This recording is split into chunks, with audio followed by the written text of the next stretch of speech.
حشتان ده و پشتی کو پرانی گل عفرینه ین سبید بدار زوره هاتنه کوچبر کرن جبر ویجی گل عفرینه مجبور بو کو ده اردنگاریا کوچبریه ده ده شرط و مرج جیانی ین هری زحمت ده بجه ببن ایدی روژانه رو پلن رش پل بپل لسر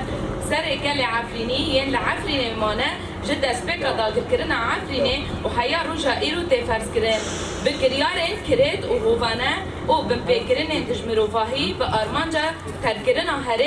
هرم عفرینه و گوهرتن دموگرافیا و یا دیروکی و رسن لرخبان کریاران بسدان سوج انتزین اشکنجه کرن دستانین لسر مال و ملکن گل عفرینه گردن و کشتنا در حق گل رسانین لعفرینه مانه جبروان مجبوری ترکرن ولات خو عفرینه بکن دانا مشاندن لأرمنجا بینگهین و یا هری خطرناک دولت داگر کر ترکیه اوکو دمک کرد دشوایا گوهرتنا دموگرافیا افرینه بریک و پیک بینه داکو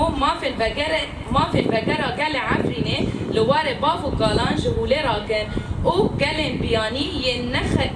نخودین ارد عفرینه بجه بکن جبو اف هرم ده پیشروژه ده به ناوان ده تبلیغاتی و ده قدیه ده ناوبری همین بکاتین سوریه دراستی ده کریارا گوهرتنا دموگرافی ته و ته سوجا دجمروفاهی یا بریک و پیک. ولعل بناء المستوطنات الإخوانية هو أحد أبرز الوسائل هذا التغيير الديمغرافي، وذلك عن طريق جمعيات والمنظمات عديدة كان أبرزها جمعيات كويتية وفلسطينية وقطرية، وهو ليس حالة عبثية أو مؤقتة مطلقا كما يحلو لبعض القيادات المجلس الوطني الكردي أن ينفي خطورتها عندما توجه بالشكر للمنظمات الإخوانية التي قامت ببناء المستوطنات وسماها جمعية سكنية. وما من شك أن كل تلك المخططات تتم بدعم استخباراتي منظم، ولكن المؤسف والمخزي هو التغطية على جرائم الاحتلال، حيث لا يزال المنتمون لما يسمى المجلس الوطني الكردي لا يعتبرون الوجود العسكري التركي في منطقتنا احتلالا، بل هو في نظرهم تحرير، وهم وبسبب تبعيتهم للاحتلال يشرعنون للاحتلال أعماله ويبررون جرائمه ويلمعون وجهه القبيح، وبذلك فإنهم يؤدون دورا تدميريا للوجود والحقوق